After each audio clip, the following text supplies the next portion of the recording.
안녕하세요. 핑크노트 kok쌤입니다. 네, 만나서 반갑습니다. 자, 오늘은 제목이 아주 간단합니다. 코로나. 어떻게 이런 제목을 골랐을까 싶게끔. 요즘 2년 동안 이슈죠. 가장 핫 이슈예요. 그래서 저는 이 코로나라고 하는 감염병에 대해서 우리 간호조무사 국가고시와 어떻게 좀 연관을 시키면 좋을까라고 하는 생각을 하고 다양한 과목과 한번 좀 연결을 해보자 준비를 했습니다. 네, 그러면 우선 먼저 코로나의 증상에 대해서부터 말씀을 좀 드려볼게요. 코로나는 여러분들이 알고 계시는 것처럼 주 전파 경로는 비말이다라고 하는 거를 알고 계실 거예요. 물론 뭐 에어로졸인 형태로 공기 전파가 가능하다라고 하는 부분도 나와져 있기는 하지만 지금 우리가 주로 이제 사용하고 있는 거는 비말 전파 쪽에 좀 더 관심을 많이 두고 있는 것 같아요. 자, 증상은 공통적인 증상이 있는데 사실 일반적으로 이야기할 때 기침, 피로감, 미각이나 후각의 상실 등이 있다라고 되어져 있고 드문 뭐 통증으로는 약간 두통과 몸살 이런 것들이 있을 수 있다라고 되어져 있고 심각한 증상으로는 아무래도 이제 폐렴을 동반한 호흡곤란이 있을 수 있다라고 하는 게 가장 심각한 증상이다라고 보고 있습니다. 자, 이거를 우리 과목하고 좀 연결을 짓자면 자, 우리가 질병관리로부터 먼저 본다라면 이건 이제 처음에 들어가는 게 법정 감염병으로 1급에 해당이 됩니다. 자, 1급은 즉시 신고하고 그 다음에 이제 중요한 게 음압격리가 필요하다라고 하는 게 1급이고요. 코로나라고 하는 자체로 1급에 들어가져 있지는 않고 1급에 해당하는 감염병 중에 신종 감염병 증후군이라는 게 있어요. 신종 감염병 증후군이라고 하는 항목에 코로나가 이제 들어가져 있죠. 정확하게는 뭐 코비드19라고 이야기가 되어져 있는 아이인데요. 여기에 들어가져 있어서 즉시 신고, 음압 격리가 필요하다라고 봐주시면 좋을 것 같고요. 자, 얘는 여러분들이 아시는 것처럼 질병관리 측면에서는 바이러스예요. 바이러스라고 하는 특징을 가지고 있고, 자, 바이러스를 포함한 우리가 병원체 특성을 이야기를 하자면 병원체 특성에서 여러분들이 첫 번째로 알고 계시는 게 이제 감염력, 알맞은 장소에 들어가서 증식하는 능력이다라고 하는 증식이라고 하는 키워드가 꼭 들어가야 되는 게 감염력이거든요. 자, 우리가 코로나를 생각해 보면 감염력은 좀 높은 편이에요. 그죠? 전파가 굉장히 잘 되고 있다라고 되어져 있고 그 다음에 병원력이라고 하는 저는 병원 가게 하는 능력이다라고 이야기를 하고 있는데요. 이 병원력이라고 하는 측면에서는 이제 키워드는 현성 감염 또는 현성 증상이다. 현성 증상이다라고 하죠. 즉 눈에 보이는 증상을 얼마나 나타내느냐라고 하는 건데 이거는 높다 낮다 말하기가 조금 어려운 편인 것 같아요. 왜냐면 무증상 감염자도 많이 있고 하다 보니까 어쨌든 뭐 높다 낮다 이야기할 때 많이 높지는 않지만 어쨌든 증상이 보이기는 하니까 현성 증상을 보이는 병원력은 좀 있다 정도라고 표현하면 좋을까요? 자, 마지막으로 동력이라는 게 있어요. 동력이라고 하는 부분을 보시면은 동력은 사망이라던가 아니면은 이제 아주 중증의 후유증을 남기는 경우를 우리가 동력이라고 하는데 코로나를 기준으로 보면 동력은 그렇게 높지는 않은 것 같아요. 물론 우리 고령의 기저질환이 있으신 분들에게서는 위중증률이 높기는 하지만 그렇게 좀 뭐 젊은 사람들이 이 코로나 때문에 사망했다 하는 경우들은 그렇게 흔하진 않거든요. 그래서 동력은 좀 낮은 편이 아닌가라고 하는 생각이 듭니다. 그러면서 여기에서 이제 여러분들이 조금 보셨으면 좋겠는 게 저는 이제 발생률이라고 하는 부분을 보셨으면 좋겠어요. 발생률이다라고 하는 거는 감수성자 중에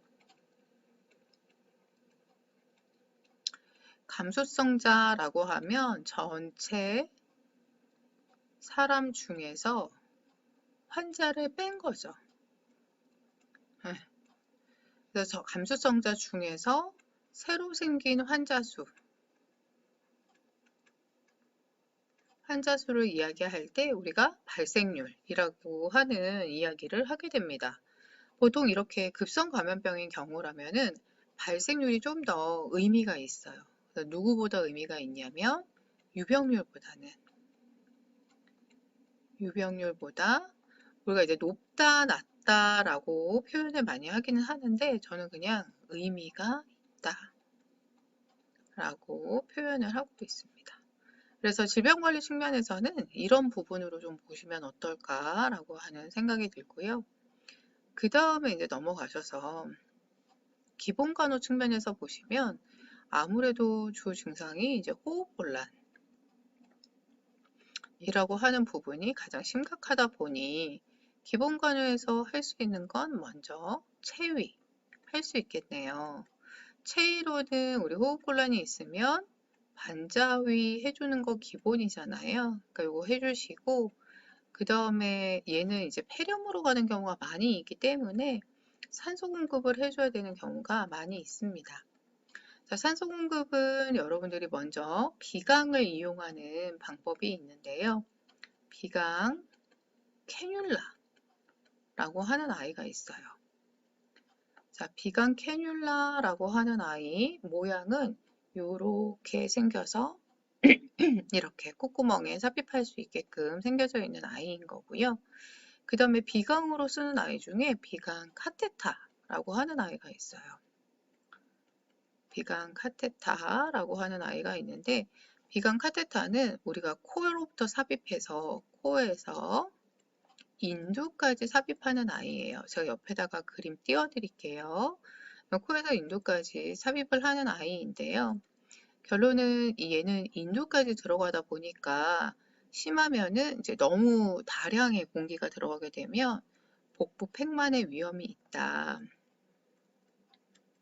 복부 팽만의 가능성이 있다라고 이야기를 하고 있고요. 비강으로 산소를 준다라고 하면 우리가 저농도의 산소를 보통 저농도라고 하면 뭐 40% 정도의 산소라고 생각하시면 될 것 같아요. 저농도의 산소를 분당 6리터보다 좀 천천히 줄 때 비강을 많이 사용을 하는 편입니다. 자, 그 다음에 이제 두 번째로 사용하는 게 이제 마스크 형태가 있죠. 마스크 형태는 단순 안면 마스크가 있고요. 그 다음에 이제 두 번째로 부분 재호흡 마스크가 있어요. 부분 재호흡 마스크다라고 하는 아이는 뇌가 내뿜은 이산화탄소를 일부분 다시 흡수하도록 하는 아이를 부분 재호흡 마스크라고 하고요. 비재호흡 마스크가 있습니다. 자, 비재호흡 마스크 같은 경우에는 내가 내뿜은 이산화탄소를 다시 흡수하지 않기 때문에 얘는 가장 높은 농도의 산소를 주기에 적합합니다. 자, 그 다음에 이제 네 번째로 좀 특이한 아이, 벤츄리 마스크라는 게 있죠. 벤츄리 마스크. 자, 벤츄리 마스크 같은 경우에는 이제 교재에 따라서 만성 폐쇄성 폐질환 환자에게 쓴다라고 되어져 있는데요. 사실 벤츄리 마스크의 가장 큰 장점은 정확한 농도예요. 정확한 농도를 제공할 수 있다. 이게 사실은 가장 큰 특징이다라고 보시면 될 것 같고요. 그 다음에 우리 책에는 나와져 있진 않지만 아마 에크모라고 하는 거 많이 들어보셨을 거예요. 자, 에크모는 편안하게 생각하면 이런 거예요. 우리가 이제 신장의 기능이 망가졌을 때 혈액 투석이라고 하는 부분이 있죠. 혈액을 빼내서 기계를 돌려서 노폐물을 제거하고 다시 우리 혈관으로 넣어주는 것처럼 정맥에서 혈액을 빼서 산소와 이산화탄소를 기계를 통해서 교환을 한 다음에 다시 몸에다가 넣어주는 거. 그거를 에크모라고 하거든요. 그래서 순환기계나 호흡기계에 문제가 생겼을 때 사용하는 특수 장비예요. 그래서 에크모라고 하는 아이도 있구나라는 거를 한번 봐주시면 좋을 것 같습니다. 중요한 건 이제 산소요법에 대한 것들을 여러분들이 조금 보시면 좋을 것 같고요. 자, 그 다음으로 가서 이제 성인간호 측면에서 보시면 성인간호는 우선 원인이 뭐냐를 많이 이야기를 하는데 원인은 바이러스예요. 자, 원인이 바이러스다라고 하면 아무래도 이거를 위한 특별한 치료나 아니면은 뭐라고 해야 될까요? 간호라고 하는 부분은 환자의 증상에 따라서 대증요법으로 하게 될 겁니다. 그러다 보니까 첫 번째로 아까 호흡곤란이 있다라고 하면 반자위를 취해준다라고 되어져 있고요. 자, 그 다음에 두 번째로 만약에 환자가 호흡곤란에 의해서 산소가 굉장히 많이 부족하다라고 하면 산소를 제공해주게 되겠죠. 이게 이제 비강으로 줄 수도 있고 환자의 상태에 따라서 비강, 마스크 또는 에크모가 필요한 상황이 될 수도 있습니다. 자, 호흡곤란이 있게 되면 일반적으로 부속근을 많이 사용을 하게 돼요. 즉 우리가 정상 호흡근, 즉 안정 시 사용하는 호흡근이 일반적으로 횡격막, 그리고 하나를 더 들자면 늑간근이라고 하는 두 가지를 들게 되는데 호흡 곤란이 있다라면 부속근을 사용을 하게 되거든요. 이 부속근이라고 하는 아이가 목과 어깨에 있는 근육이 될 거예요. 그래서 흉쇄유돌근이라고 하는 아이와 승모근이라고 하는 아이를 쓰게 되는데 결론은 호흡곤란이 있으면 근육의 소모가 근육이 많이 움직이다 보니까 에너지 소모가 많아지게 돼요. 그래서 환자의 칼로리 소모가 많아지기 때문에 이때는 고열량 시기를 추천해 주는 게 좋은데요. 한 번에 많이 먹으면 배불러서 또 호흡이 불편해져요. 그러다 보니까 고열량을 소량씩 제공한다라고 하는 부분으로 보시면 좋을 것 같습니다. 자, 이거 말고는 뭐 필요한 경우에 가습도 하게 될 거고 일반적으로 호흡기 질환자에 대한 내용으로 여러분들이 좀 보셔도 충분할 것 같아요. 아, 그리고 아까 기본관호 측면에서 제가 좀 빼놓은 부분이 있는데 요 화면을 조금 지워도 될까요? 네. 네, 우선 요 화면을 좀 지울게요. 산소요법 말고도 네. 짠짠짠짠짠짠. 네, 나중에 뒤에 제가 필기 화면을 놓을 거기 때문에 좀 지우고 제가 이제 쓰자 보면 여러분들 이제 표준주의 지침이라고 하는 부분을 아실 거예요. 그래서 표준주의 지침에 보면은 공기주의가 있고 그리고 비말주의가 있죠. 사실 저는 어디에다 둬야 될지는 잘 모르겠어요. 왜냐면 이게 워낙에 1급 감염병이기 때문에 음압 격리를 해야 되는 공기주의 쪽에 넣어야 될 것 같기는 한데 공기주의 쪽에 넣는다라고 하면 강조하는 부분이 일반 마스크로는 안 되죠. 네, N95 마스크라던가 아니면 헤파 마스크라고 하는 마스크를 사용을 해줘야 되고 음압 격리가 필요하다라고 하는 것도 같이 봐주셔야 되고요. 만약에 비말주의로 한다라고 하면은 이때는 그냥 비말을 차단할 수 있는 마스크면 돼요. 비말 차단 마스크면 되고 이때 격리를 시키는 거는 당연하게 되겠죠. 격리는 시키되 격리를 할 때 환자를 꼭 1인실을 써야 되는 건 아니고 코호트 격리라고 하는 게 있어요. 즉 같은 병을 가진 사람끼리 같은 병실을 쓰게 하는 코호트 격리라고 하는 것도 있거든요. 그래서 이 용어도 조금 봐주셨으면 좋겠고요. 거기에다가 이런 경우라면은 환기 시키면 된다 안 된다? 환기는 시키면 안 됩니다. 그래서 공기주의냐 비말주의냐라는 거 봐주시고, 그리고 특히 비말주의인 경우라면은 환자 간 거리 두는 거,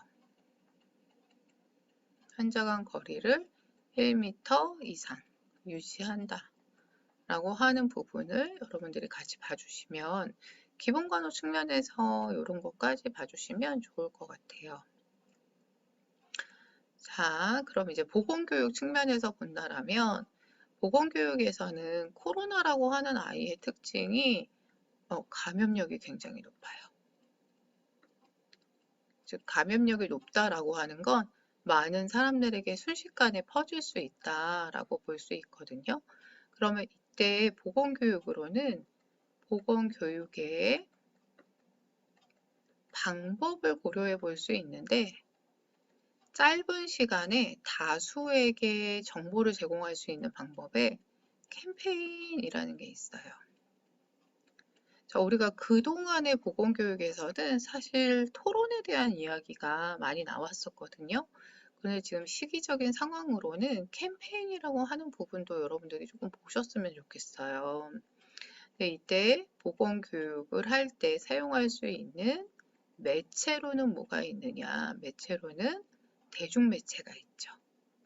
그래서 우리 지금 TV나 이런 데서 코로나에 대한 캠페인 많이 하고 있잖아요. 그래서 예전에는 조금 우리가 어떻게 보면은 좀 소홀하게 지나갈 수 있는 부분이었는데, 시기적인 특성상 이 캠페인이라던가 대중매체라고 하는 방법과 매체예요. 두 가지는 다릅니다. 이런 부분을 생각을 해주시고, 얘네의 전제는 뭐냐면 짧은 시간에 다수에게 정보를 전달한다 라고 하는 게 특징이죠.